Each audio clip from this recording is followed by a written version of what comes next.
So here we go. We're back.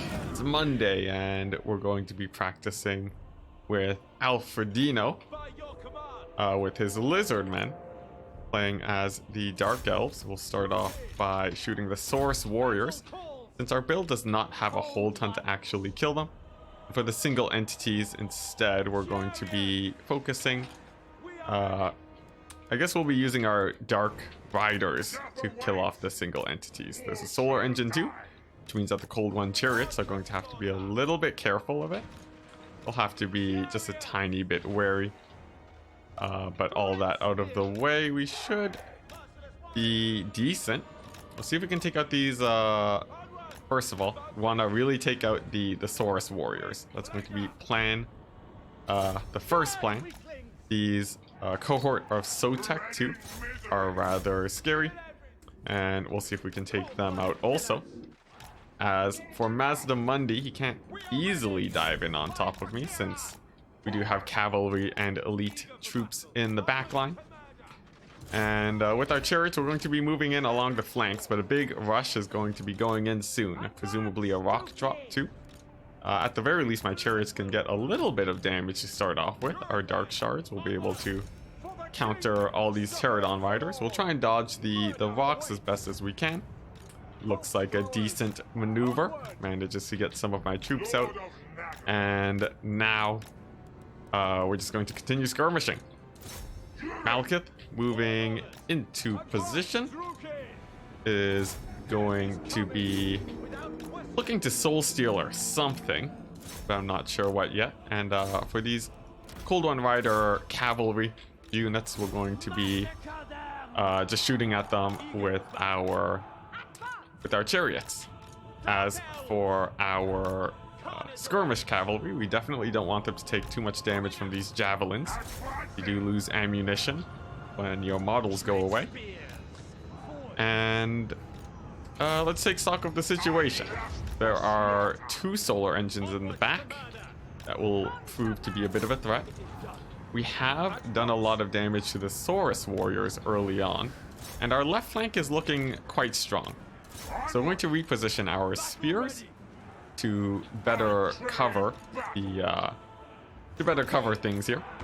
We'll move in our Dark Riders to shoot at Mazdamundi, and we have actually gotten a few routes on the Lizardmen so far, so that's definitely good. We're now going to focus Mazdamundi with Malekith, I guess, and then we'll use our bolt throwers to focus fire him too, which should get some pretty good damage. A Soul Stealer onto all of these troops should help us out a decent amount, but balance of power isn't looking in our favor. Mazdamundi has Rampage though into our Witch Elves, and we will be able to shift this battle in our favor with the Gaze of Malice. But nevertheless, things could still go quite badly, especially with those solar engines around and the fact that Mazdamundi is so high on HP. All these troops are very close to routing though. Does make me wish that we had Terror, but a little bit of a misplay from my part. We did forget to bring that. Nevertheless, Malekith, still just an absolute boss right now, is doing a lot of damage to Mazdamundi. And another Soul Stealer will be coming down soon. We have our bolt throwers focus firing him too. And as for the solar engines, they're not as scary in this situation, since it's mostly just a big fight going down at the moment. The fact that the Chameleon Skinks had to engage in combat too is a really good sign for us. So in general, I'm actually feeling decently confident here. We're going to chase Mazdamundi too with our cavalry, and that might actually get him off the map, which is pretty good. Essentially, we have to make sure that we chase him off, and then Malekith should be able to kill off just about everything else. He's a very strong single entity, and Mazdamundi is the main strength of the Lizardmen. So with the bolt throwers firing in on top of him, he will be getting extremely low. Routing off for the second time, should be off the battlefield very soon. And we even have our Dark Rider repeater crossbows available to help win the infantry fight. Malekith will be getting hit by the solar engines though. A little bit of an inefficient trade on my part. But he will very likely be able to take out Mazdamundi. And as for the solar engines, we'll be moving in our spears to engage into melee. So in general, things are looking good. There is a chance that Malekith could run into a rough situation with Mazdamundi, as he does actually rally. So we'll have to keep a close eye on that. As for the cohort of Sotek, they're engaged on my Blackguard, but that's not too much of a problem since they've already taken so much damage at this point. But still, Mazdamundi getting into a safer position now, actually just barely coming back. It seems like I might not have been aggressive enough with my decision to chase him, and now Malekith is going to be having a little bit of a rougher time now. We can throw down a Soul Stealer on these skinks just to finish them off, and then Malekith will continue to chase down Mazdamundi.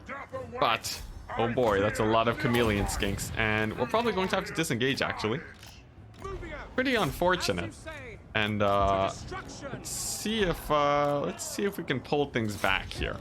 The main problem is that Mazdamundi is going to be healing up. Malekith is getting shielded, pushed away by the chameleon skinks. We do have, let's see, we have like 2 barely operational units of chariots. But things are only going to get worse as Mazdamundi heals up.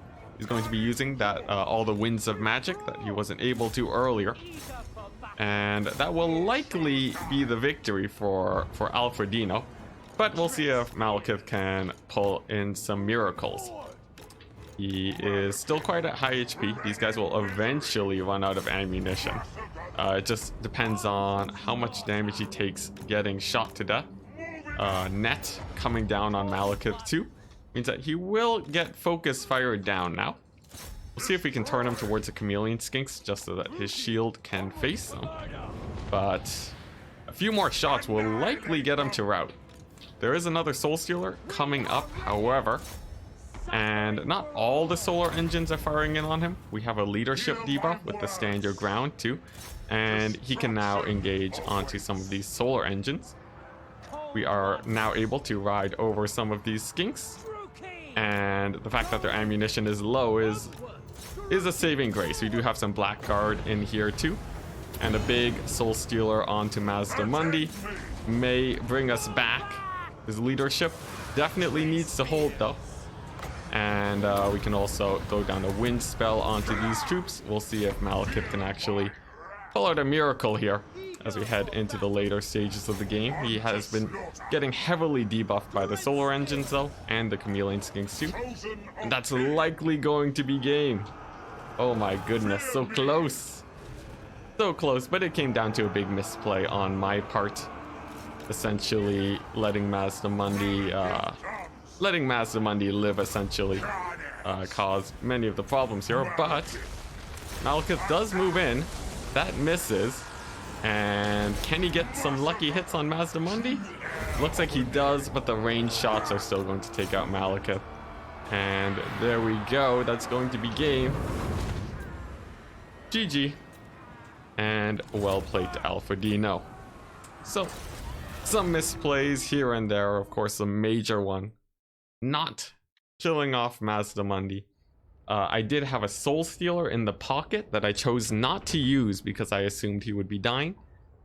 But he does indeed rally even at very low HP, so something important to keep in mind in the future.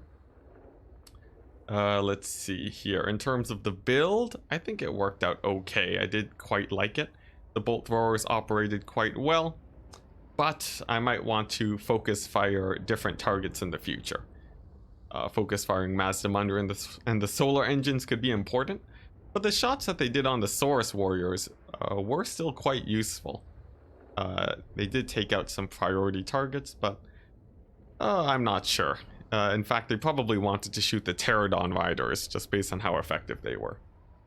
So for the next game against Alfredino, it is the Empire against the Vampire Counts. We've bought a Demogryph build. Just a few skirmishers and friends. We'll be relying heavily on our caster. to heal up our cavalry here. There are 2 units of Blood Knights on the flanks, and we do have air dominance here. The Silver Bullets, too, will be able to catch out any Chillgeists. We're going to see if we can bait a dive in on top of Franz here. We'll go straight for Kemmler and see if Franz ends up getting surrounded. Chillgeists are moving in onto my Pistoliers. They will be able to catch them, but the Silver Bullets, we can position them, if I can select them properly, to yeah, we can get the Silver Bullets to fire in onto the Chillgeists, and that will be a pretty effective trade. We have spears coming in too.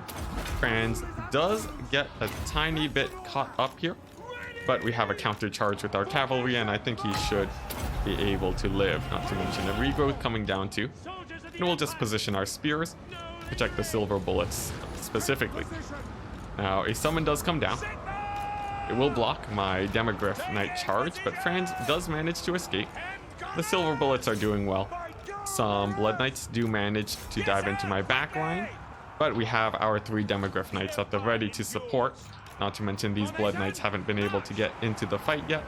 And with Kemmler taking a lot of damage, we've established an okay lead. Franz once again gets surrounded though, and that is a little bit worrying. Now for these Blood Knights, they will eventually collapse in onto the back, and we'll have to see if we can get out of that situation. As for Franz, the healing has managed to keep him alive, but he will heal a cap eventually, and it's better to just avoid damage with Franz. But we're still doing okay. Our Silver Bullets have been able to fire consistently. Our Demogryph Knights are still healthy. They'll be able to cycle charge some zombies, and we can probably get a nice charge in on Kemmler, since we do have our infantry blocking things up. We'll throw down a heal here onto our Demogryph Knights and the Silver Bullets, and then we can charge into these Black Knights, try and take them out with our Demogryph Knights. Our Pistoliers are skirmishing well, but we've taken a lot of damage on Franz. His heal cap is showing now, but the Demogryph Knights are still at high HP. We're going to pull them out now into a safer position, and we're going to try and goon out these Blood Knights, I think. We're going to bring in our Demogryph Knights to charge them. Franz will be diving on top of them to disrupt them, but a little bit of a messy disengage here. We've actually gotten caught up by a zombie summon, and we'll see if we can get out of there with our Knights.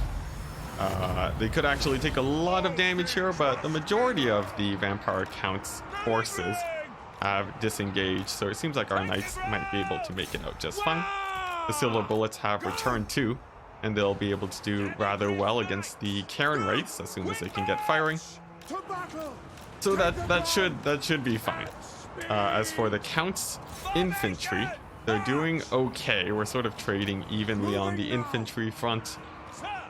We just really want to get these Demogryph Knights disengaged so that we can start cycle charging more effectively. Some of these Blood Knights are coming in too, and we are about to have our Pistoliers get caught by the Chillgeists. A little bit of a misplay on my part, but this is the big playmaking moment. Can we actually get a huge engage here with Franz? The thing is, Franz does have his buffs at the ready, and the anti-large will be able to do a lot versus the forces here. Just because of all the buffs, and the cavalry is mostly exposed. There's not a ton of infantry blocking us down, so I'm just going to sit here and take this fight and see how this goes. We have healing from our caster, which should be able to come in soon too. And we'll even be bringing in a few of our spears here to help also. Slow down some more buffs, and see if we can take out the Blood Knights of the Vampire Counts. I think that's going to be the goal, since with our cavalry advantage, as per usual, we should be able to win out the late game. It is quite painful though that we did lose a unit of Demogryph Knights, but we still have Franz. Our single entity advantage is only medium right now. We really need to be able to kill these White Kings if we want Franz to have no fear. But Kemmler is getting a little bit exposed. And we're going to send in Franz now to try and take him out. Just a strong gooning attempt, trying to take out the leadership of the Counts, but he does pull away. And it looks like we're going to have a big break here of our troops. And that will likely be it, unless our Demogryph Knights start pulling some miracles. The Silver Bullets will be able to continue escaping, but I don't think Franz will be able to kill Kemmler here. He is quite surrounded, and I think just because of the double White Kings, we'll call it GG here. Too much single entity power from our opponent, and they'll be able to clean up any Demogryph Knights and Franz. So there we go. Nice game. I think our magic damage was a bit lacking, just because if it was just the Chillgeist, we'd be able to deal with it. But with the Karen Wraiths too, they did flank around and hurt quite a bit. Our Demogryph Knights also, they felt like they were doing okay, but I probably could have used them more aggressively, given that there were only 2 units of Blood Knights. I feel like that was a little bit of a lost opportunity. As for Franz, I think we took a few too many bad engagements with him. He did do nice damage to Kemmler, but he didn't kill him, which means that in the end it didn't really matter. So yeah, I'm not sure how I feel about it. The Silver Bullets did actually pay for themselves though, so I feel decent about that decision at the very least. So here we go. Our next game is Dark Elves against Tomb Kings. We have bolt throwers at the ready. We'll focus fire the cavalry and put 1 on the Kemrian War Sphinx. Alfredino is fairly proficient with his dodging, so I don't expect to get any value focusing his lore too much, putting in a tiny bit of pressure before we turn to focus the Ushabti. Now we're repositioning our assassins to hit Arkan the Black and the Tomb Prince, and our bolt throwers, they are simply going to they're just going to be focus firing some cavalry for now. We have Blackguard to defend our bolt throwers, some spears to defend the left flank. Spirit Leech does come down on our bolt thrower, so we're going to drop artillery, and what that does is it makes it so that the Spirit Leech only goes onto the crew of the bolt thrower. Saves a good amount of damage, and it makes sure that you don't lose any actual bolt thrower models. I do accidentally drop all of my bolt thrower artillery pieces. A little bit of a misplay, but we have used up 2 uses of the Spirit Leech so far, and that's a pretty nice trade. As for this War Sphinx, it does dive in onto my spears and get in some damage. But our assassins are able to push back Arkan the Black at the very least. They do get mucked up in a summon, but the fact that they're able to just use up the summon is a decent trade to start off with. The cavalry could dive in onto my backline, and we'll have to be a little bit careful of that. And we're also going to be moving back our assassins now to deal with these Sphinxes.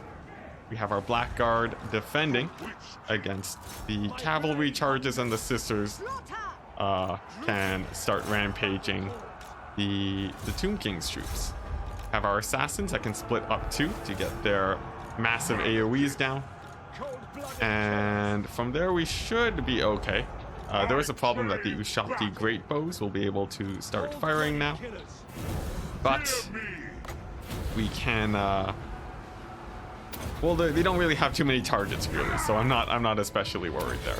So our assassins can throw down their AoEs. We'll hit this Tomb Prince with the debuff, and then as for Malekith, I guess we'll move him over here so we can soul steal our Arkan the Black. The cavalry should be going down. Our Corsairs should be winning their respective fights fairly easily, and as soon as Malekith can get his soul stealer down here, then we'll be feeling much more safe. So just throwing that down should be a lot of damage there. We no longer really have a need for the bolt thrower, so it doesn't matter that they're gone, and it's just about sniping out these targets. And Ushabti summon is coming down, so we'll have to make sure Malekith is well away from that. And we're going to send him in on this War Sphinx to try and take it out. In the meantime, we have a unit of Blackguard. They're going to go on the other War Sphinx. And our assassins with their crazy AoEs are going to move in and hit up this big blob of units, plural. Getting in quite a bit of damage. Ark in the Black too is getting rampaged, and we may even be able to finish him off with Malekith. So we'll position ourselves to get in there. We'll use our, let's see. Seems like we don't have any other abilities that we can use for our assassins at the moment, but that's still fine. Just because we are pretty well set to kill off Ark in the Black now. He's just been caught up in the rampage for so long now that he's just gonna crumble away, and then from there it's going to be a pretty clean victory, essentially just winning these major engagements here very handily, just because the Nehekar horsemen weren't really able to get a lot of damage, and our frontline fight was extremely efficient. So let's see, a final summon comes in from Ark in the Black before he disappears. We can throw down another Soul Stealer too. And as for our assassins, we can use them to finish off the Tomb King single entities. So there we go. Should be a victory. There's not much that can really kill off Malekith at this point, but I've said that before and lost earlier, so we'll still have to be careful. The War Sphinx is probably the biggest threat, since the Ushopti are nearly out of ammunition, but army losses seem to be what we need to carry out the victory here. And there we go. The Sphinx goes down, and that's the win. We finally did it. Yeah, there we go. The bolt throwers, I don't think they did a whole ton. They were nice for keeping the Ushopti back though, and it did force the Tomb Kings to engage, sort of in a messy fashion. So even though the bolt throwers didn't get a ton of damage, the effect that they had on the battlefield was still good. Our Blackguard and the Witch Elves were really the big players though. That rampage into the Blackguard really did everything we needed, plus the assassin AoE. That's basically it. That's basically all we needed to do. And we have now switched up our the sides between Alfredino and myself, with me going for the Tomb Kings to see if Alfredino has what it takes to win it out. We've gone for a Casket of Souls, as it is rather strong against the low model counts of the Dark Elves. And to start off, we're going to send an Ark in the Black, I guess, to Spirit Leech some targets here. We'll be getting pushed back by the double assassin and taking a bit of damage himself, but his HP isn't too important here as long as he doesn't outright die. Our cavalry can move up, and our Nehekar horsemen, their job specifically is to shut down these bolt throwers so that they can't kill my casket. As for the chariots, they're going to start rampaging through the front line of the Dark Elves, and yeah, then we should be good. The cavalry can't really be everywhere. They are only Dark Riders too, which means that we almost have free reign here. We just have to be very careful that Ark in the Black doesn't get sniped out, and we need tools in the late game to kill off the Blackguard. But here we go. Start out, we'll move in with our chariots to kill the Corsairs. Our horsemen are getting into position. We'll throw down another Spirit Leech with Ark in the Black. Dodge away from the shots of those two assassins, and then try and dive in onto those crossbows. We want to bring up our Ushopti too and move back with the Casket of Souls into a safer position. And there is a rampage that comes down, but it's not the absolute worst. And send an Ark in the Black here too to help shut down the bolt throwers, and then we'll see how this plays out. Let's get a skeleton summon and then pull him back immediately, since the double assassin will actually kill him fairly quickly.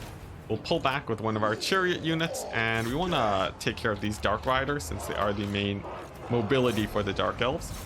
Now our casket can start focus firing the elite troops of the Dark Elves, and then essentially it's just chasing off the Casket of Souls as soon as they rout off. Or not the caskets, the bolt throwers. We'll throw down another Spirit Leech onto the Assassins. Malekith has taken a lot of damage, and there we go. We routed off one of the Dark Riders. Now we just have to rout off the bolt throwers. So we'll see how that goes. Moving in our Stalkers too to kill off the single entities. And yeah, we'll see how that plays out. At the moment, I'm feeling fairly confident since our Spirit Leeches have actually chunked down the Assassins quite well. The Bolt Throwers are mostly compromised, but still able to fire. But nevertheless, our Stalkers are able to fire in on Malekith. And we'll see. We'll play a little bit safer with the Tomb Scorpion, since I definitely don't want that to be dying. We do lose a unit of Chariots too. But we do have our Ushabti summon now. We'll throw that right on top of the bolt throwers, since if we can get into the late game, I feel like that would be an optimal situation for us, since it's just the Casket of Souls firing, and our Ushabti Great Bows too, getting in a ton of damage. They are running a little bit low on ammunition though, so we're going to have them focus the Blackguard now, and see how that plays out. As for the Bolt Thrower crews, they are surprisingly resilient here, and we haven't actually been able to shut them down, more just distracting them for the past while. But I think we should be able to get rid of one now. We do lose a unit. Do actually take a lot of damage on our supportful Stalkers there, which is not amazing. But finally, we are able to shut down the Bolt Throwers. Arc in the Black will be able to continue Spirit Leeching the Assassins. I think he's already killed off one now, so one more to go. And Malekith has taken a lot of damage. As for our Casket of Souls, it's able to continue firing onto the Blackguard, primary target for it. And even though we have lost our Stalkers, we have been able to shut down a few key priority targets here. We're going to start Spirit Leeching Malekith now, since he is much lower than this Assassin. And hopefully that goes okay. Does manage to dive in onto my Tomb Scorpion though. It's not great. But we do have a big rout here on the Dark Elf side in the back, which is rather nice. We will be losing our Tomb Scorpion, which is a major single entity for us. Definitely less fortunate, and we're running out of Chariots. We do still have one left. They'll be able to get in some damage, but in general, things aren't looking especially great here. Nevertheless, the Casket of Souls is still operational and firing. We'll have it kill off the Blackguard, as that is probably the biggest threat to us. We can rout off the rest of the Corsairs, but like I said at the beginning of the game, we really needed a way. We really need a way to kill off the Blackguard of Nagaron, and the fact that the Casket of Souls is just so low on ammunition is definitely worrying. We'll even move it up just a tiny bit to make sure that it is actually able to land its shots against the Blackguard. And then we'll have to see how that plays out. Malekith is getting a bit low, but I do know he has some more Soul Stealers coming up. And ooh, we're running out of infantry too. We still have a unit of Nehekara horsemen, two of them in fact, but let's see what we can do here. Malekith is surrounded by Ushabti. We're running a little bit low on the Winds of Magic, but if we can rout off Malekith, that would definitely be great. I just feel like that likely won't be happening. Our Nehekara horsemen will be able to do well though, and we're going to feint a charge onto Malekith here just to try and bait out a Soul Stealer. Looks like that doesn't go down. A debuff does come down from that assassin though. So we did manage to waste a few resources of the Dark Elves. We have Nehekara horsemen at fairly high HP too, and their cycle charging will prove useful here. But Malekith is still quite a beast, and another Soul Stealer will bring him up to high enough HP where I'd be a little bit worried. But nevertheless, our Casket of Souls, it is now close enough where it's basically point blank shots into the Blackguard. We get quite a bit of damage there. The Assassin is getting occupied by our Ushabti. So I guess all or nothing. We'll see if we can kill off Malekith with Arc in the Black. We'll send them in. Pull back with the Casket of Souls. And try and kill off Malekith. That's going to be our hope. A big Soul Stealer does come down. And let's see here. We are going to be losing our Nahekar Horseman. Casket of Souls will be able to fire though. Malekith does pull out. And we will likely be able to kill off the Blackguard at the very least. We have a Spirit Leech up too. Oh man, but no, there's the Spirit Leech. The first was the AoE from the Assassin, and there we go. It's going to be GG. So essentially, I think if we had routed off the Bolt Throwers, we would have done much better. But I think we just didn't dive in on top of them well enough. They were able to stay operational for quite some time. And it could have come down to our Micro. He was playing quite defensively there. Alternatively, we could have fired onto the Bolt Throwers with the Casket of Souls. And that's definitely another good option. Horsemen Archers would have been really good. Ooh, that's actually a really nice idea. If we just take Horsemen Archers and shoot the Bolt Throwers to death, that would have actually been a pretty clean win. So I think we might want to try that out next. But here we go. It's a rematch where we've bought a build that can more easily deal with Bolt Throwers, but this time we are seeing no Bolt Throwers and instead a Supreme Sorceress of Fire, some Chariots, and some Cavalry. That's about it. We have our range units here that we will be turning off Fire at Will on. A little bit of indecisiveness there coming in from me. But yeah, we're going to turn off Fire at Will with them. Just because the Ushabti Great Bow units run out of ammunition extremely easily. Fireball will be coming in onto the Casket of Souls. Coming in straight onto it. We're going to see if we can block it with our Sepulchral Stalkers, since we want to keep that casket alive. Oh, and it hits both. Terrible idea. Terrible idea. Let's not do that in the future. Instead, we're just going to, I guess, fire in onto the Dark Riders. Dodge these Shades and get ready for the advance of the Dark Elves. We don't have a ton of forces here. That is just a unit of Dark Riders. And we are able to kill off a lot of their infantry off the get-go. Casket of Souls will be able to hit up these Blackguard Corsairs. And our Stalkers will be, we'll have them able to fire here. We just want to be avoiding these Dark Riders with our Chariots and bouncing between as many troops as we can. There aren't a ton of Dark Riders here, which is really nice for our lead here. Since without enough cavalry, our Chariots can really wreak havoc. Burning Head does go down. It will be hitting a lot of my skeletons, a few of the Corsairs too though. And with the Dark Riders coming in, we can move up with our spears and shut them down fairly easily. So pretty nice initial engagement.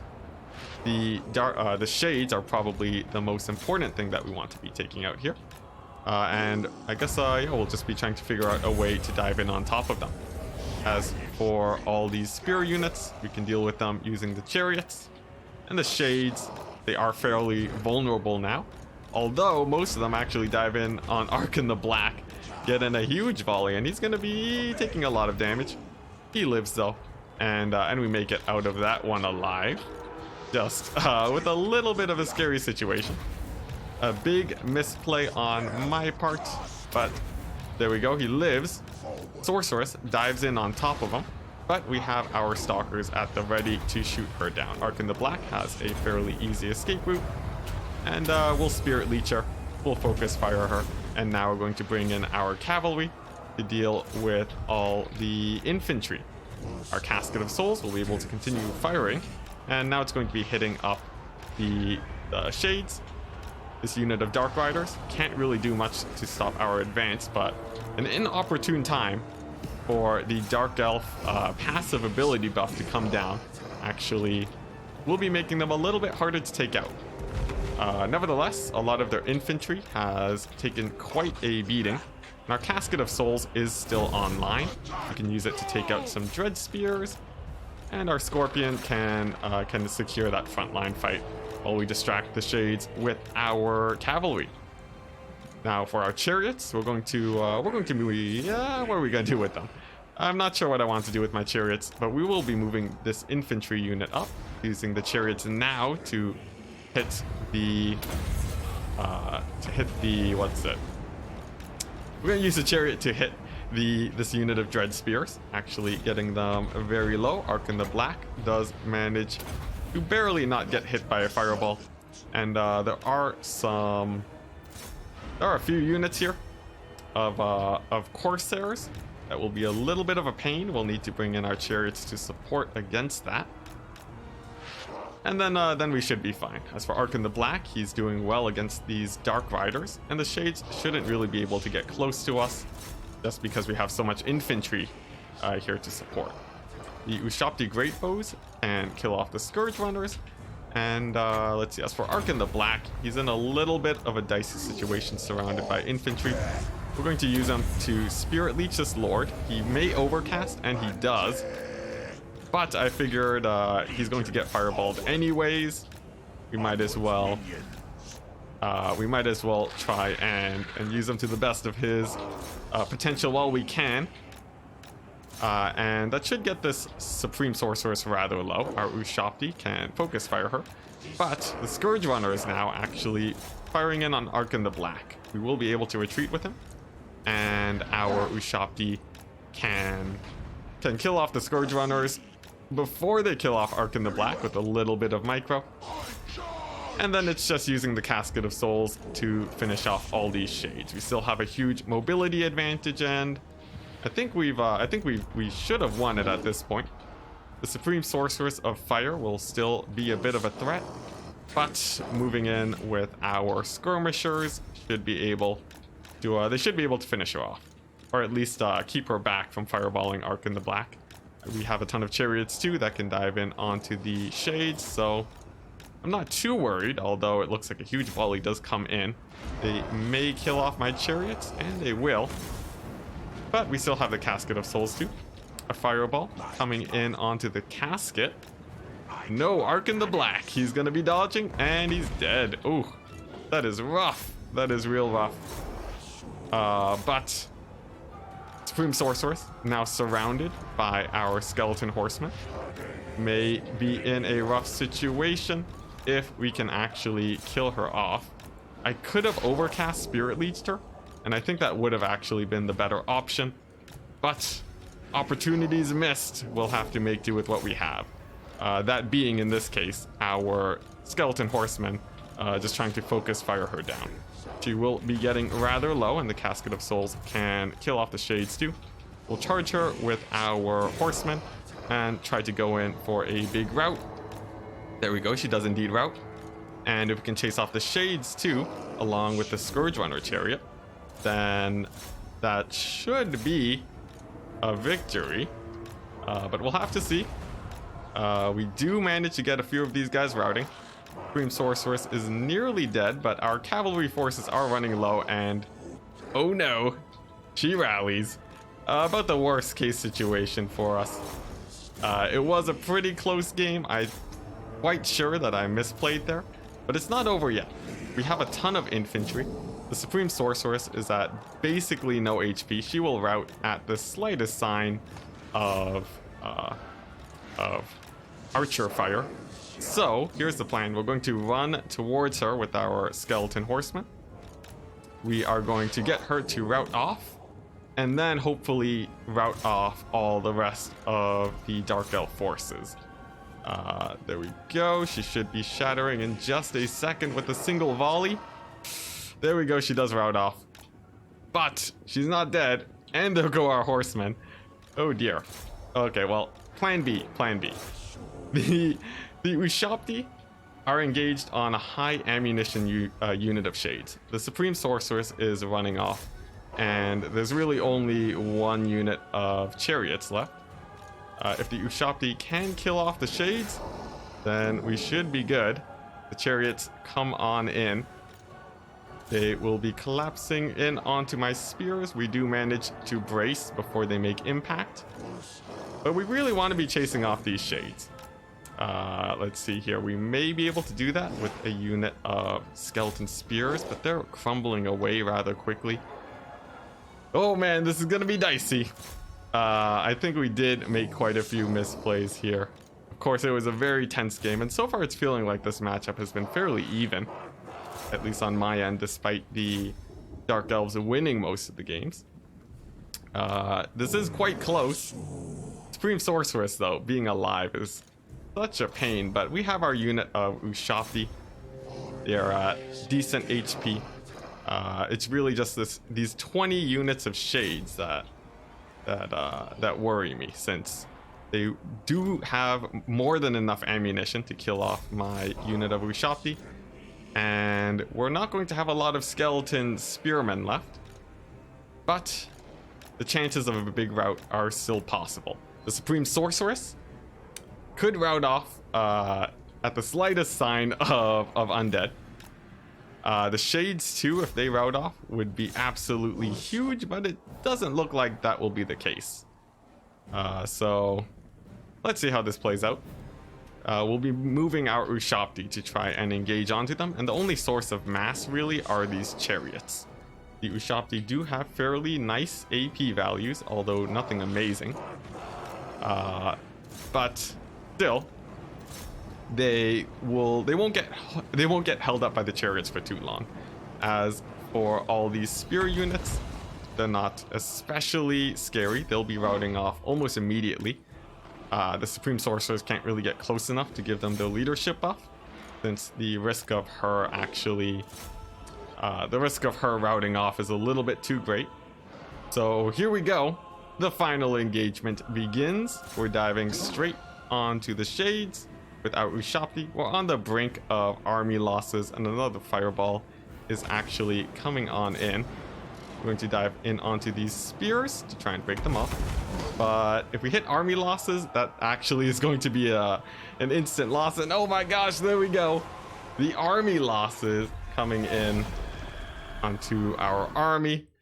And it came down to a basic misplay. Arkan the Black could have overcast Spirit Leech to kill the Supreme Sorceress of Fire. I chose not to, and that led to the loss this game. Essentially, the theme today is I'm not finishing off lords when I really should be. So there we go. And that's gonna be it.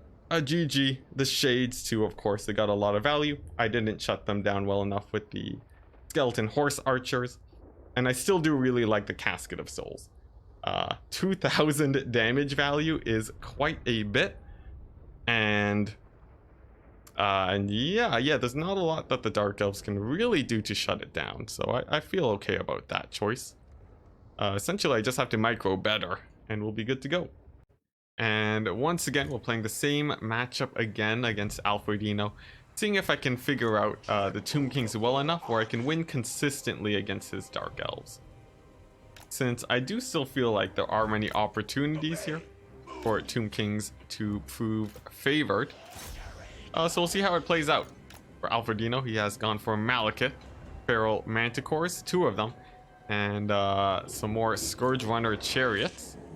We'll move up our Stalkers to try and snipe them out.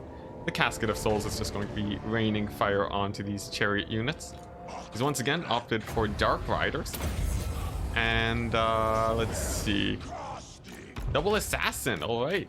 So the Double Assassin, Double Manticore, looking to really pick off key targets here. He gets a nice hit on Arkan the Black as I try to retreat. And I need to be a little bit more active with my Skirmisher, it seems. Arkan the Black needs to be dodging shots from these guys too.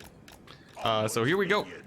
We're running into these Dark Riders, skirmishing away from them. Arkin the Black needs to get into a safer position. He's actually taking a lot of damage. And we're going to try and snipe out these feral manticores to start out, while continuing to run away from Malekith. Man, that's a lot of damage. Some good sniping attempts onto Arkin the Black, getting in a ton of damage initially. Pretty rough as a start, but here we go. It is now, what's it? We're heading into the mid game. Some dive-ins onto my stalkers are going down. We can give them a buff, and we can move in with our spears to try and shut down these troops. The manticores will be having a rough time against the Ushabti Greatbows, so that's not too much of a worry. And our Casket of Souls can start focus firing infantry. Some AoEs do hit my skeletons, which is never great, but we are trading fairly well here. We do have our chariots too that I need to be a little bit more active with, and then we'll see how it goes. We have set up a fairly vicious blob here, but at the very least we have defeated a single manticore. Malekith is coming in. Looks like he might want to shut down my Ushabti Greatbow, but instead diving in for Arkin the Black. We'll pull him around, try and save him with my skeleton spears. And then I guess the goal right now is just to finish off those manticores as best as we can, using our chariots to clear out the infantry. And then just making sure that Arkin the Black doesn't get sniped out. The Ushabti Greatbows have done a good amount of damage to the manticores so far. The chariots for the Dark Elves are still a problem too. We'll have to see if we can actually deal with them here. Manticore does get rampaged into spears though, which is definitely good. We still have many of our skirmishers. We've also routed off some spears. We're about to lose one of our chariots, but I think in general we're doing okay. Our Ushabti Greatbows are going to be trying to finish off this manticore here. Our stalkers too will be focus firing it, and Malekith will be diving in on top, but we have an Ushabti summon that should be able to peel for over there. In the meantime, that should give us an opportunity to finish off the rest of the Dark Elf troops here. There we go, Ushabti summon has gone down. And they're going to be focusing Malekith while we pull our Greatbows to a better position. Infantry should be nearly dealt with. And look at that, we still have our 4 skirmishers. It's definitely good. Our Tomb Scorpion is at high HP too. And that is the major thing that gives me hope against all these single entities for the Dark Elves. Specifically the skirmishers. And and that Tomb Scorpion. Arkin the Black can of course Spirit Leech too, and I guess the Cold One chariots are still going to be a little bit of a problem though. So let's try and figure out how to deal with them. We need to move our Ushabti Greatbows to a safer position too, and at the very least they are nearly out of ammunition, which is good. As for Malekith, we don't want to engage him with the Tomb Scorpion yet. Instead, we'll use it to try and snipe out this assassin. Malekith will mostly be avoiding him, since he will be throwing down Soul Stealers, and if he's at full health, well then he won't be able to reap the benefits of that. So ignoring him is going to be the plan. The chariots doing okay. We still need to finish off this unit of Dread Spears though, but as soon as they're gone, then we should be good to go. I'll throw down a Spirit Leech on the Cold One chariots too. I'm not sure how efficient that is, but hopefully we can get them dealt with. There we go. The Soul Stealer does go down, coming in from Malekith. But here we go. We've entered the late game situation again. And the balance of power is actually on the side of Alfredino, but that is mostly in his heroes. And his hero squad, they can get finished off fairly easily as long as we have cycle charging and a little bit of infantry support. So that's going to be the goal. The Manticore does come back, it rallies, and that could be a problem. There we go, we do manage to get it to break. And I guess now it's just killing off these dread spears so that we can rout off the rest of the Dark Elf forces. We'll throw in a Spirit Leech onto the Assassin. Big AoE does come down onto my chariots, but we still have the Tomb Scorpion, should be able to do well. And we do still have a lot of ammunition, but a big AoE does come down. And we'll see if we can start picking off Assassins now. If we could chase off this Cold One Chariot too, that would be amazing. But we'll see if that's possible given the current circumstances. Another big AoE does come down, but the Tomb Scorpion has been healthy for most of the game. We'll continue to try and snipe out the Assassin while using our cavalry to block Malekith. Arkan the Black has a ton of Spirit Leeches in the pocket, and if we can rout off these chariots, then we should be in a very nice situation. But the Tomb Scorpion, it has taken a lot of damage. We will throw in a Spirit Leech to try and support it. And as for these Cold One chariots, they're on the verge of routing, but just barely not, just barely sticking it together. We'll see if we can rout them off. There we go, they do rout. And the Tomb Scorpion finally finishing off one of the Assassins by the looks of it. We should be Terra routing in just a second. And we'll use our horsemen to chase off these chariots. We definitely don't want them coming back. So here we go. Another cycle charge coming in. Arkan the Black nearly able to get a skeleton summon in too. Should be good. There we go. We can rout off the the chariots there. And we just want to chase off this one assassin. We'll be doing that with some horsemen as soon as the opportunity presents itself.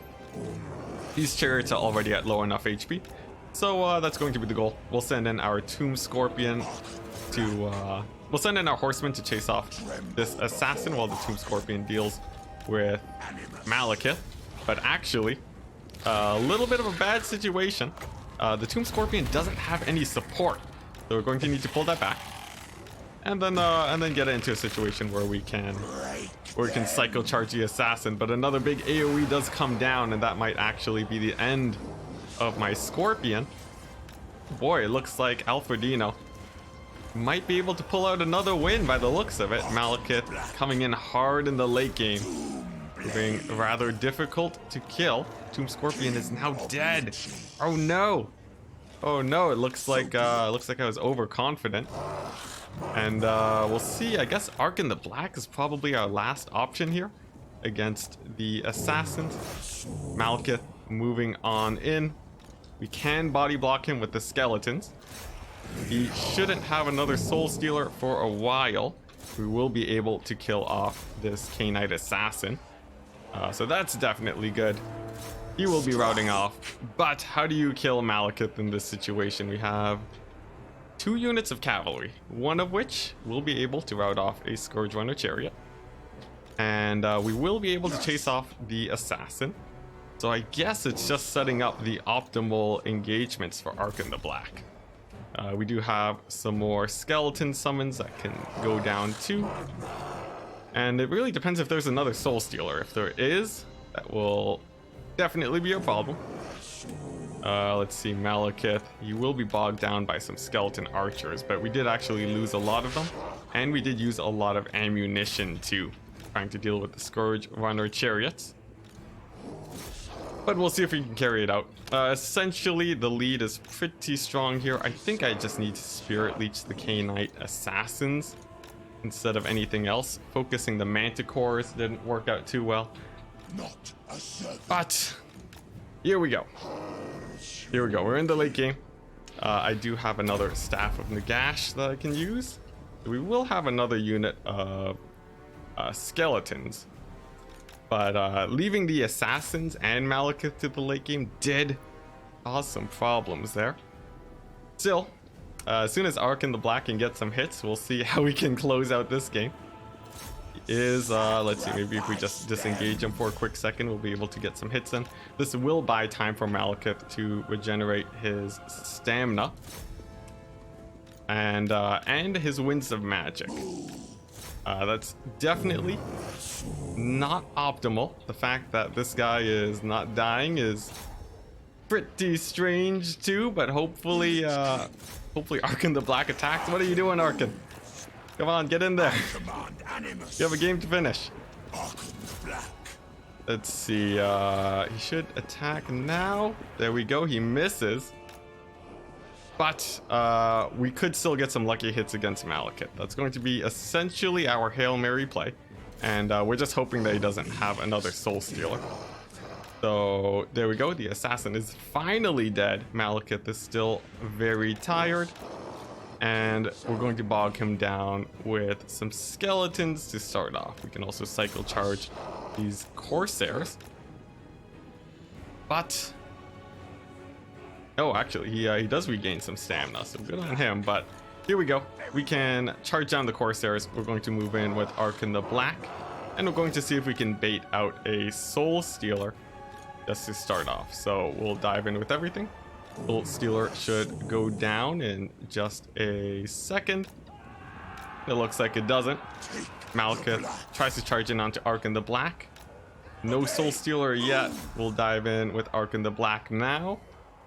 And now it's just RNG. We can throw down a unit of skeleton summons. And we're just hoping for some lucky hits. We can pull back with them to reset his cycle charge bonus. And to micro this effectively, we want to wait until he attacks before we charge in. He's trying to push through to hit Arkin the Black, but he cannot. And there we go. There's his attack animation. He lets us charge in. And now we just need a lot of lucky hits. Staff from the Gash will be coming up too, but I think Malekith likely has this fight. Nevertheless, it's always important to rely on to go for the RNG. There's always a chance in situations like this that Arkin the Black just never gets hit, and that will be the winning play if it does happen. We have a whole minute before another skeleton summon comes up too, and that will definitely be rather useful. Arkin the Black so far avoiding all hits from Malekith, has chipped him down for a tiny bit of damage. And all this skeleton and horseman support is quite good for him. Ooh, one attack does come down though, and that's going to be GG with army losses kicking in. And there we go. Oh my goodness.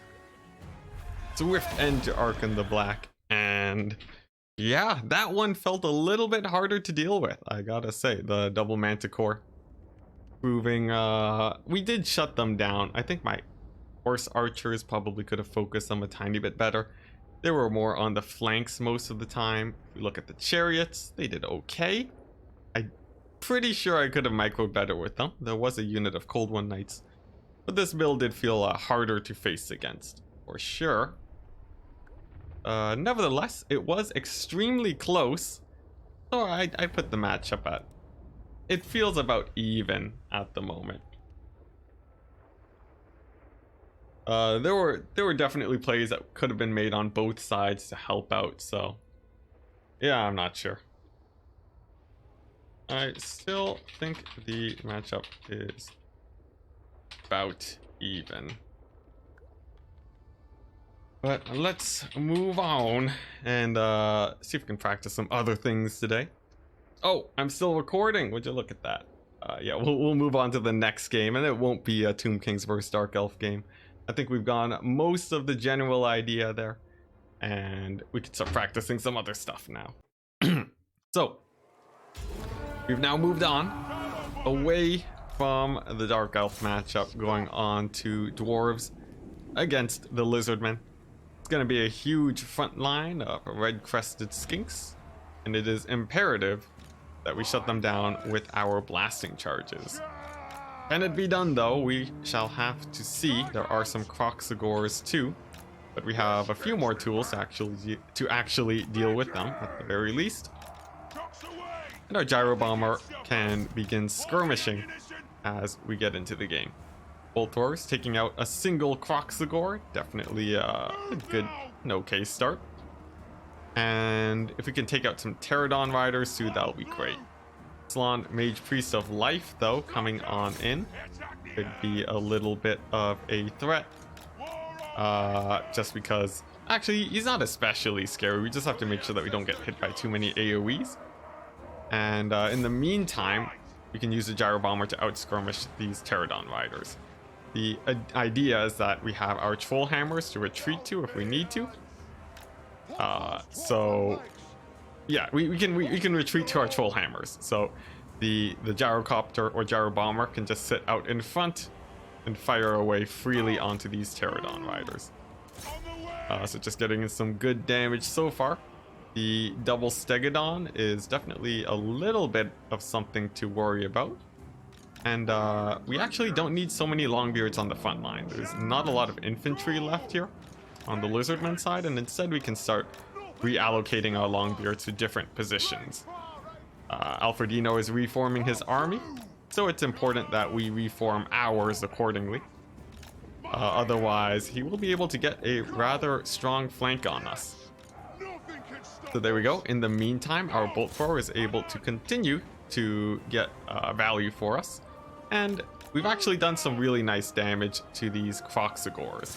Croxagores, extremely tanky, can be a little bit of a problem. It's pretty important that you actually get them low enough so you can route them quickly, so that it's just the stegodons that you have to deal with, since they are much less scary in this type of situation. Pterodons, however, we want to be changing off targeting them as quickly as we can, since they're not especially, it's not especially important to get damage in on them. Instead, you more want to be hitting everything else. Now, we will be moving our formation to be a little bit tighter, so that we don't get pulled apart here. We shall be turning our troll hammers to rout off the Croxagores. In fact, we'll even move up towards them. Try and get that as quick as possible. And we want to make sure that our blasting charges are not wasted on Croxagores. So we'll reposition our longbeards to accordingly. And here comes a big engagement. So skinks on the sides are not especially scary. Brindle can flash bomb all these troops. And then the troll hammer torpedoes should be able to handle the rest. We want to be saving as many of our blasting charges as possible for the red-crested skinks. So we're going to be positioning specifically to do that. Stegodon has engaged. We have our slayers to deal with that situation, and some red-cresteds are moving in. Our front line is getting collapsed just a tiny bit, but we should be able to secure some fairly nice blasting charges. The Stegodon is routing off thanks to our slayers, but our slayers are going to have a little bit of a difficult time maneuvering in this situation. Problem being that there's so many skinks here, and we definitely have to deal with that. We'll try and rout him off with this Rune Axe of Brindle, the leadership debuff onto the Stegodon, and it actually does work. Brindle will be able to hit it, and now we're going to pull back our slayers to deal with this situation over here. Our miners will just hold the frontline fight, and I completely forgot about my gyro bomber. That is a huge misplay, as it can get a lot of value. We're going to try and pull it in to do that now, but oh my gosh, I completely forgot about my gyro bomber. Oh my gosh, that's absolutely terrible. We could have won this infantry fight over here. But a big misplay, and that's going to be rough. That's a lot of gold lost. And since this front line, or since our flank here actually fell apart, that is going to result in us just not having enough troops to actually to defend all the troll hammers. If this flank had actually won earlier, we would have been able to keep the troll hammers safe, but in this case was not meant to be. Nevertheless, we'll still try to pull it back. We routed off most of the monstrous troops for Alfredino, and we still have Brindle at fairly high HP. We can get in some good damage. Our Longbeards will be able to hold fairly effectively too, as long as there aren't too many red-crested skinks left. And based on the current situation, it doesn't look like there should be too many. So really the biggest threat is just the Stegodon, I think. This half HP unit of Croxagores will be a little bit of a problem too. And Let's see, we'll want our Slayers to find a nice engagement. We're going to disengage from these Skinks here, and instead send them over to the Croxagore, since that's a little bit of a better engagement. We have a few of our Troll Hammers alive too. So it's not entirely done. This Feral Stegodon will be able to cycle charge Grombrindle though. And there's another Stegodon too, because this was the one that nearly died but just barely managed to live. So I'm going to put that at GG. I think that entirely came down to the fact that I forgot my Gyro Bomber. And yeah, essentially that. If we look at the value, it did okay, but not amazing, since they really need to pay for themselves. Otherwise, you know, your infantry is just trying to buy time for them. Our Troll Hammers did get a good initial volley on the Croxagores, but you really want to kill off the red-crested Skinks. Otherwise, they'll be able to sneak into your back line and generally cause a lot of havoc. Alternatively, I could have made a tighter box too to make sure that they couldn't slip in. Yeah, I think that would have done good. The Bolt Thrower was a good option though, since it did pay for itself. Sniping out Croxagores, making sure that the yeah, just essentially just forcing the engagement to happen. Otherwise, it would get its value. So that worked out well. And the miners did okay. I think they could have been a little bit more cost effective, but there you go. What can you do? But here we go. Getting into the game, it looks like we are seeing a more kitey skirmish lizardman build. Well, maybe not like a kitey build, but there are definitely a lot of Skinks. And we're going to have to pull away from that and pull all of our horsemen back. They trade terribly into chameleon Skinks. And I probably shouldn't have moved them so far up once I saw that my opponent's infantry line was so thin. But you know, still fine. We managed to keep most of our horsemen alive, and we'll be saving them. Kill the Stegodon to kill other priority targets. They want to be fighting the large monstrous troops, definitely not the likes of chameleon Skinks. So we'll have to pull them back since they're getting a little bit hasty. We'll use our chariot to sort of screen for the infantry, but that actually looks like a little bit of a bad decision since it does take a lot of damage. And we want the chariot alive to kill off all the Skinks after the main engagement has gone down. Now, Alfredino, he is pulling his troops away from me in a fashion that sort of makes my engagement a little bit inopportune, since all my forces won't be all engaging at the same time. But our Marauders will be able to catch out some Skinks here. And we should be able to start pulling some value now. Carnosaur will be moving towards my Marauders.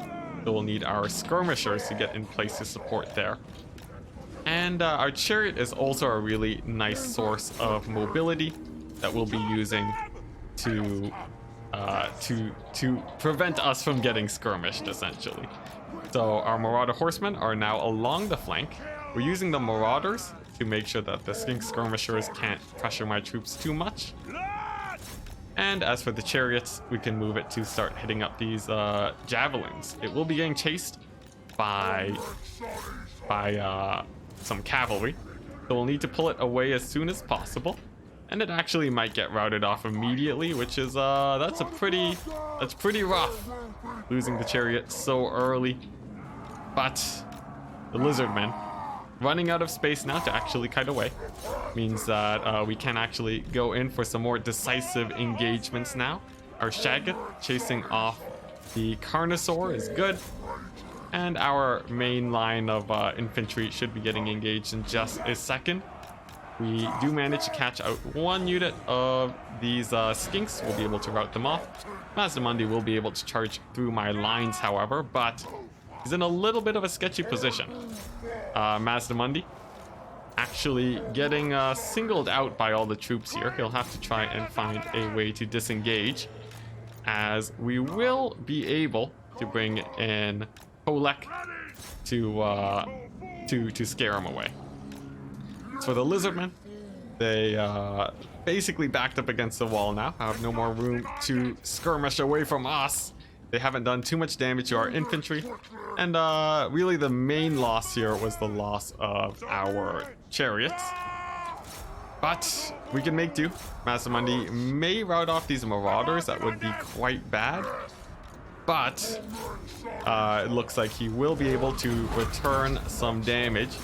He'll be hitting up the Stegodon, getting in as much damage as he can while we continue to push away the skinks to try and prevent them from shooting Kolek to death. That would be probably the worst case scenario. A big net does come down too.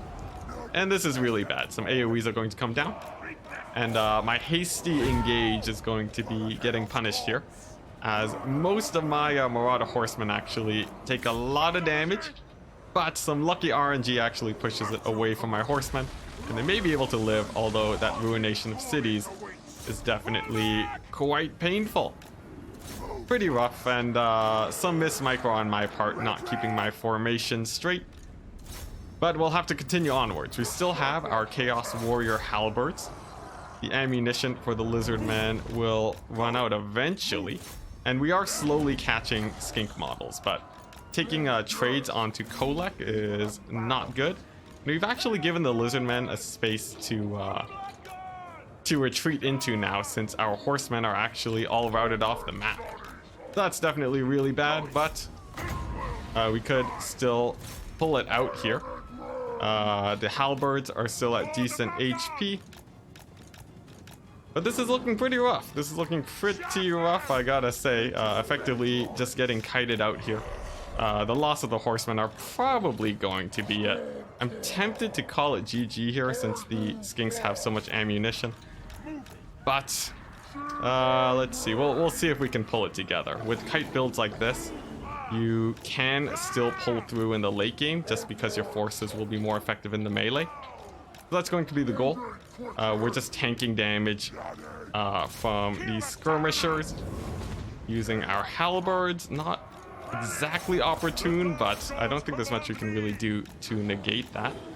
We can take force and engagement over here though against these skink javelins. We have our skirmishers back online, and we'll see if we can make a big play here. We have a final transmutation at the ready, and we're trading out a unit of skinks for marauders. We'll have to see how that plays out. Effectively, what we're trying to do right now is to take a big engagement so we can final transmutation. But the chameleon skinks, they do position themselves to volley into Kolek and my Shaggoth. They take a decent amount of damage, but they're not low enough where I'm worried about them definitively losing the fight versus Mazdamundi, as long as we can get that final transmutation off. So that's going to be the goal. We'll continue to dance around, and let's see. We'll take stock of the situation. You know, Mazdamundi's at full HP. There is a Feral Carnosaur and a Stegodon. I think we'll go for a Hail Mary here. We'll just charge in straight with our two Shaggoths, and we're going to try and snipe out Mazdamundi. The Lizardmen monsters are quite far away, and there's a chance that Kolek could get some winning hits here. So that's going to be the idea as we charge in with all of our forces and bring in our caster nice and close so that we can get that final transmutation in. We do manage to nearly rout a unit of skink javelins, and with the second Shaggoth coming in, there's a little bit of hope. A net does come down from Mazdamundi though. And that is going to be quite rough, but there's not a ton of damage that can come in here, so it's not the absolute worst. We did actually get some pretty nice hits. We do catch a few javelins, but will we actually be able to win a fight? We still have a unit of full HP Chaos Warrior halberds and 2 units of half HP variants. Mazdamundi is still a little bit out of position, and we're going to continue moving our halberds up to try and pin them down. We will force path them, try and get them onto Mazdamundi. Now we'll right click them to try and get that engage. The Shaggoths have moved in too, and we'll see if we can pin them down. Our sorcerer is available also, and it could help out. Let's see here. The Shaggots are doing fairly well. I'm wondering if he's going to just send in the Stegodon and kill them both. And with the Skinks engaging now, we'll have to see how this fight goes. This is essentially the Hail Mary play to see if we can win it. But there you go. Kolek is a little bit too low on HP, and I think we'll just call it GG here. A nice kite game from Alfredino, and I think the major misplay was losing my skirmishers. The idea is that you want these guys to prevent the lizardmen from kiting you out, and the fact that I got them caught was what sealed my fate. Otherwise, we would be able to get a few cycle charges on the Skinks, and that would have done a tiny bit better. But here we go. Alfredino has head out for today, and it's going to be a best of 3 against more on my ranked ladder. So that's going to be his first pick with Empire. Coming on in with Karl Franz, a good number of Pistolier skirmishers, and a lot of Empire Knights. So my Scourge Runner Chariots are going to start off by moving towards the Empire Knights to get some early picks on them. Our Dark Riders can probably distract the Pistoliers for a while, but it's not exactly an overly effective trade. We'll only do that where we have to.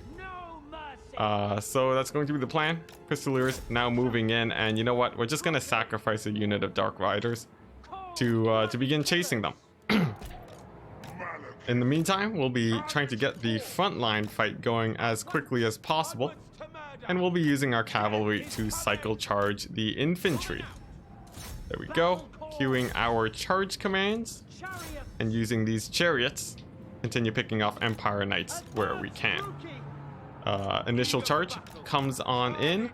We'll pull away so that we don't get charged by the cavalry. And for Malekith, he's going to try and get in onto this main engagement. My Valiant my Valiant Dark Riders have fallen, but they've done their job. They prevented most of the pain that could have been going in here, since the Dark Rider, or yeah, the fact that the Pistoliers were occupied for so long was really good, since it meant that that my cavalry had free reign over the rest of the Empire forces. We should be able to win the infantry fight fairly easily. And as for Franz, he's going to be having a really rough time. We've surrounded him with our cavalry, and we can use our we can hit him with the Soul Stealer, and he should actually be going down fairly soon. Gaze of Malice too on top of all these troops is great. And with the Empire infantry now routing, I'm feeling fairly confident, but I have to make sure that my own cavalry doesn't get ruined in this engagement here, since Franz is actually now out and free to roam as he wishes. The Scourge Runner Chariots are actually taking a bit of damage, and the balance of power is still even, so I should still have to be worried here.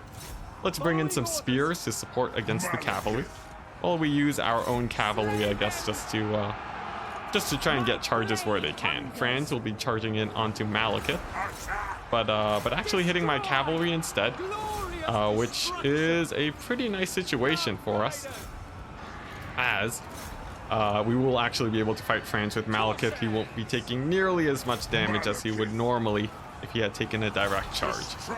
That'll be quite good. We can now chase off the Pistoliers, who have been punishing my cavalry quite severely. And now we're just waiting for our second Soul Stealer, trying to find a good opportunity to use it. Let's see here.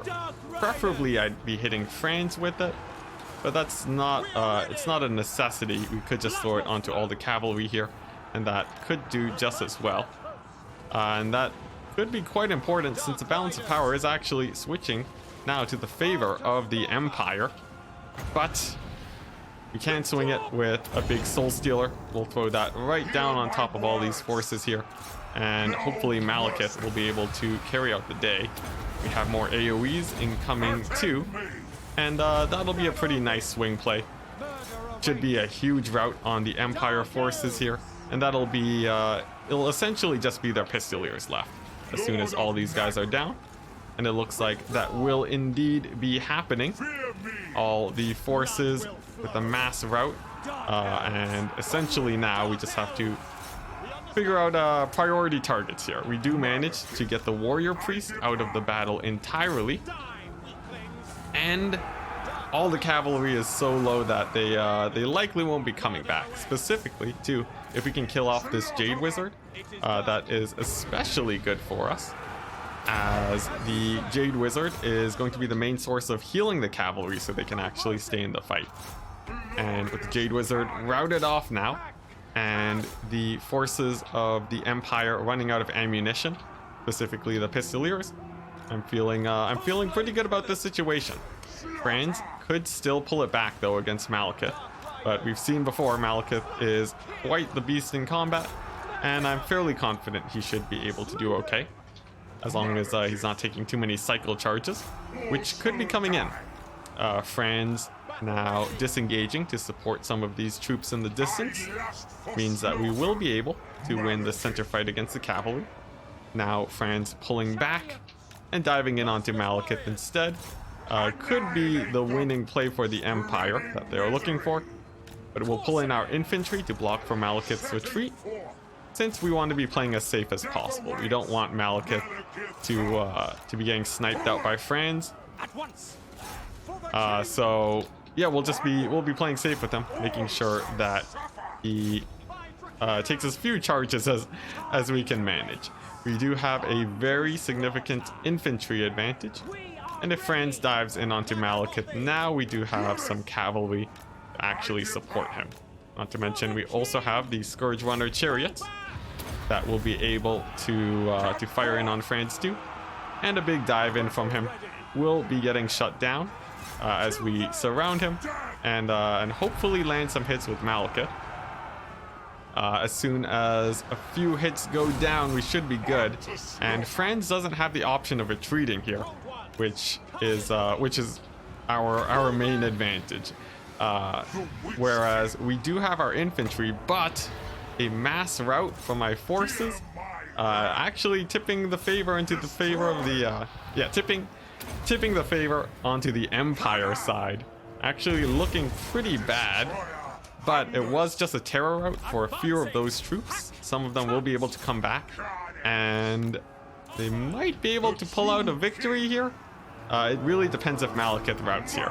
He has a Soul Stealer, but not enough winds of magic, and we won't have enough winds for another 30 seconds. And that's going to be very, very bad. Franz now coming on in, and this could be it, but a reverse rout on the Empire side, with many of their infantry actually going off the battlefield and Malekith hitting Franz. Oh my goodness, despite getting charged in on top of. And here we go, the Soul Stealer too, to seal the deal. Not even close, people, not even close. Oh my gosh, Malekith surprisingly not taking hits from a front-on charge from Franz. Manages to throw down the Soul Stealer. He will be healing up now. And there we go. The Jade Wizard is down, but Malekith dies, and Franz routs. Oh my god. Oh my gosh. Well, I was not stressed for a single second there, guys. Oh my gosh. I thought we were gonna lose when Malekith died, but apparently not. And yeah, what a hero, right? He took a full-on charge from Franz. By all accounts, we should have lost that, since Franz getting in the charge on Malekith gives him huge melee attack bonuses, and he really shouldn't have been missing. But sometimes RNG is gonna do RNG, and in that case, it helped out in our favor. 5,000 damage value on Malekith, carrying the entire game on his shoulders, with my cavalry coming into support, trading out against the Empire cavalry. And there we go, that's the first game. So here we go, the second game against Moore. We have taken the suggestions of chat saying that war wagons are fairly good here, and we're going to be testing out that theory. Their main advantage is that they are extremely hard to shut down, and their main disadvantage is that their DPS is rather low. And by rather low, I mean extremely low, as unless they're firing in on some high-cost armored targets. So to start off, we'll just be pulling to the side of the Vampire Count's formation, because the zombies on the far flanks are really slow, and yeah, they won't really be able to easily get into combat. This is the same sort of kiting maneuver that we saw from Alfredino earlier, used effectively against my Chaos. If you have a more mobile infantry force, you can actually you can kite quite well up against yeah, you can kite quite well with your infantry. You also have cavalry that can move in to countercharge, and the Vampire Count's forces are going to be having a little bit of a difficult time actually catching out my army. So we'll be using that to our advantage, buying as much time as possible, cycle charging as much as we can, and trying to avoid these Black Knights that might actually catch some of my Knights of the Blazing Sun. We'll use our great swords to catch them, bring in Volkmar to assist, and we have our war wagons firing away too. So there we go, a fairly fine trade, and we have still yet to actually give the full line engagement. Just stalling out for time as hard as we can, using our superior mobility to do so. Just charging in and out with our cavalry. Some dogs will be moving in, but we have our Empire Knights at the ready to defend against that. And now we're pulling in this direction to the bottom of my screen, really making it extremely difficult for the Grave Guard and the zombies to get the engagement that they want to. So more Knights do come in though. We will need to brace for their charge. Volkmar will be able to engage on the Grave Guard quite freely, so we'll just let him cycle charge, and that should be able to allow our infantry to make a hasty escape. This is a little bit of a... It can be a little bit sketchy to attempt this though, since the Grave Guard aren't that much slower than my infantry, and eventually I will get caught out. So I'll need to make sure that I am ready and standing my ground for when that time comes. Blood Knights do try to dive in, but we can turn our spears to avoid them. And I think the mainline engagement is about to go down, but we've done a fairly good job of ruining the Vampire Count's formation. The Grave Guard, they still have 2 units of Grave Guard that haven't been able to find a fight, and we have given ourselves a ton of time to cycle charge during our retreat.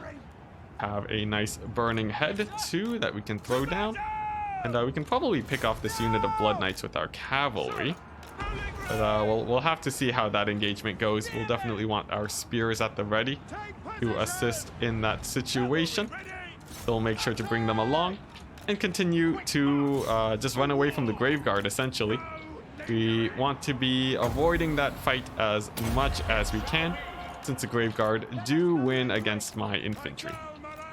Volkmar though will do extremely well against them, and we might actually have a nice opportunity to disengage again. We've thrown down our AoEs, and our infantry can start retreating while our war wagons fire in at the Black Knights that are behind us. We still have that huge mobility advantage against the Counts, and we can throw down a burning head to assist our retreat. So there we go, it gets some pretty nice damage, and this also buys us time for Soulfire bombardments to come down, using Volkmar specifically.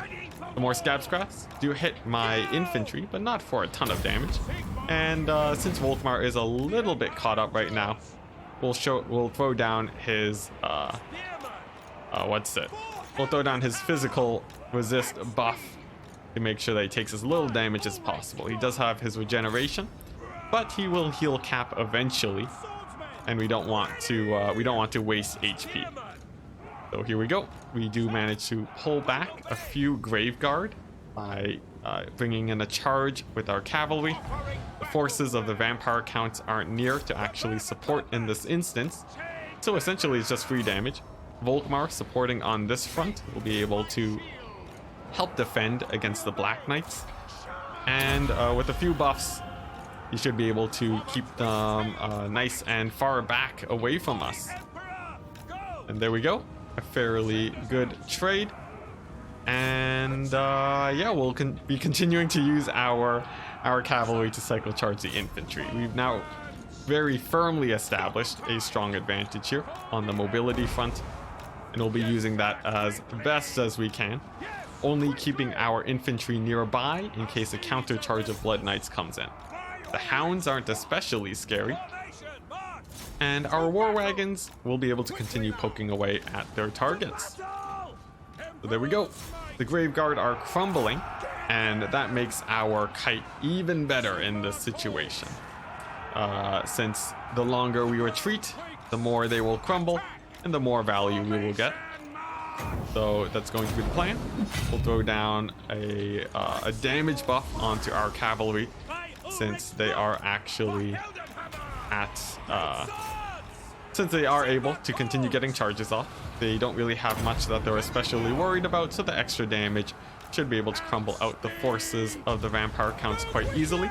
We're now taking a straight up engagement against the vampire counts, and the reason we're doing this is because I'm pretty sure we can just close out the game with our forces now.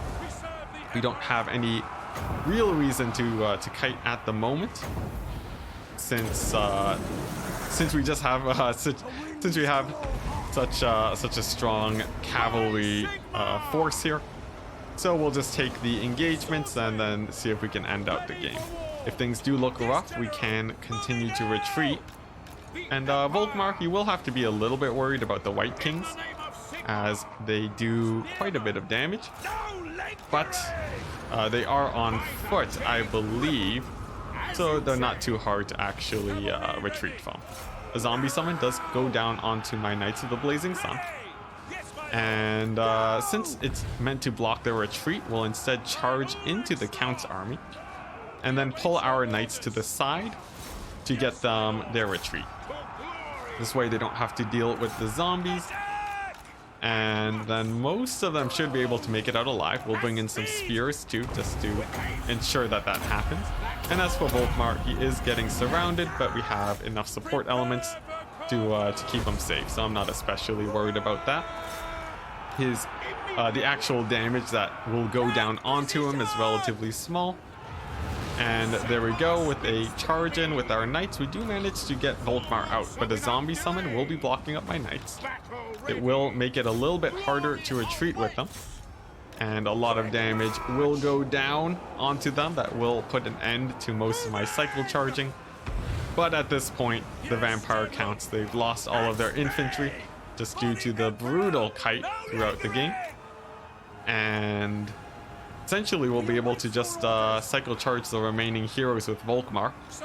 They are strong, since it is they are White Kings, and White Kings are actually surprisingly good at dealing with single entities. But given how much infantry we have left, I think we should be fine. Vlad von Karstein is a little bit of a threat though, and we're going to turn off fire at will on our war wagons, just in case we do need to shoot these guys. It seems like I was a little bit overconfident, since there are a lot of single entities left for my opponent. We do have our cavalry, but in this case cavalry is much less important here. So we'll hold our breath for a tiny bit. This will be the end of the infantry though, and our cavalry is still healthy enough to win out against the remaining Blood Knights. We have our wagons too, which will be able to provide a lot of mass in this situation. And essentially we'll be bringing in the war wagons to make it extremely difficult for the vampire counts to actually to keep their single entities together. So in this situation, we see the war wagons, they've actually pushed Vlad onto the far side of this engagement, while Volkmar can take on the fight against the White King. So that should work out fairly well. We'll leave our spears on standby so that they can regenerate some stamina. Same with some of our knights. And then we'll be using Volkmar to cycle charge this White King, since he is alone, and we should be able to get some fairly good value there. As for our war wagons, we're going to push them towards these single entities over here, so that they may, can push them further away, or so that Volkmar is safer. And we'll just keep a close eye on these Blood Knights to make sure that they don't come in to ruin my day. So there we go. It's just cycle charging now. We have a ton of Knights of the Blazing Sun in here too, and I think we can actually disengage with a few of them, since they don't really need to be stuck in this engagement. They'll be much better in reserves, regaining their stamina, and then that should work out well. As for the White King, he will lose to Volkmar eventually, as Volkmar does have quite a bit of anti-infantry, and there we go, that's the first White King out of the way. So, now we're going to be using our micro to try and separate Vlad from the second White King. We'll be using the war wagons to accomplish that, just pushing them straight through and trying to carry Vlad out of the way. And there we go, the wondrous escort of the war wagons, doing exactly as I would have hoped. They have successfully escorted Vlad away from the White King, and now we can use Volkmar to kill out the other one. That actually worked a lot better than I thought it would. And there we go.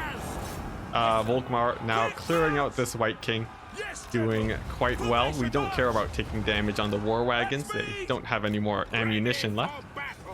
And as for these Blood Knights, we'll just be using our cavalry to finish them off. And there we go. War wagons pinning down Vlad. Not much he can do. Volkmar, the ultimate war wagon, taking out the White King without taking too much damage. And then it's just gonna be Vlad. Vlad will still be quite a task to take down, but he's not especially difficult, as he is just an infantry unit. And Volkmar is still at very high HP. So there we go. The White King falls, and now the final boss, just Vlad. So we don't want our war wagons to block up Volkmar, so we'll be disengaging with them so that Volkmar can more easily cycle charge Vlad. This is because we want Vlad to be getting knocked over by Volkmar's charge, and the more speed that Volkmar has, the easier it will be to actually knock down Vlad. And by knocking him down, he won't be able to attack back, so that's going to be the theory.